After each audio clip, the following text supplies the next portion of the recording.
وزیر مملکت برائے مذہبی امور و بین المذاہب ہم آہنگی کیلداس کوہستانی کی بین المذاہب افطار پارٹی میں شرکت۔ اسلام آباد میں جمعیت علماء اسلام کی سابق MNA آسیہ ناصر کی جانب سے منعقدہ بین المذاہب افطار پارٹی میں مختلف مذاہب اور مکاتب فکر کے نمائندوں نے بھرپور شرکت کی۔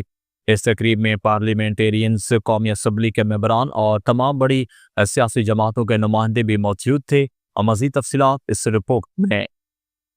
وزیر مملکت برائے مذہبی امور و بین المذاہب ہم آہنگی کیلداس کوہستانی کی بین المذاہب افطار پارٹی میں شرکت۔ اسلام آباد میں جمعیت علماء اسلام کے سابق MNA آسیہ ناصر کی جانب سے منعقدہ بین المذاہب افطار پارٹی میں مختلف مذاہب اور مکاتب فکر کے نمائندوں نے بھرپور شرکت کی۔ اس تقریب میں پارلیمنٹیرینز، قومی اسمبلی کے ممبران اور تمام بڑی سیاسی جماعتوں کے نمائندے بھی موجود تھے۔ افطار پارٹی کے مہمان خصوصی وفاقی وزیر مذہبی امور سردار محمد یوسف اور وزیر مملکت برائے مذہبی امور و بین المذاہب ہم آہنگی کیلداس کوہستانی تھے۔ تقریب میں کیلداس کوہستانی کو ان کی نئی ذمہ داری ملنے پر مختلف مذہبی برادریوں اور سیاسی رہنماؤں کی جانب سے مبارکباد دی گئی۔ مسلم لیگ نون کے قیادت سابق وزیر اعظم میاں نواز شریف اور وزیر اعظم شہباز شریف نے انہیں اہم منصب سونپا، جس کا مقصد ملک میں مذہبی ہم آہنگی کو فروغ دینا اور متعلقہ مسائل کو حل کرنا ہے۔ افطار ڈنر کے موقع پر وزیر مملکت کیلداس کوہستانی نے اپنی گفتگو میں کہا کہ رمضان المبارک کا بابرکت مہینہ چل رہا ہے۔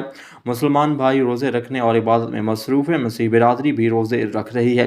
ہندوؤں نے ہولی کے تقریبات دھوم دھام اور مذہبی رواداری اور جوش و جذبے سے منائی، اور نوروز جشن بہارہ کی آمد بھی اس جوش و جذبے سے منائی گئی۔ یہ پاکستان کا خوبصورت چہرہ اور مذہبی رواداری کی مثال پیش کرتا ہے۔ افطار ڈنر میں شریک رہنماؤں نے غیر رسمی گفتگو میں اس بات پر زور دیا کہ تمام مذاہب کے ماننے والوں کو ایک دوسرے کے ساتھ بھائی چارے اور رواداری کے اصولوں پر عمل کرنا چاہیے۔ اس موقع پر وزیر مملکت کیلداس کوہستانی نے قیادت کا شکریہ ادا کرتے ہوئے کہا کہ وہ اپنی ذمہ داری کو دیانتداری سے نبھانے کی ہر ممکن کوشش کریں گے۔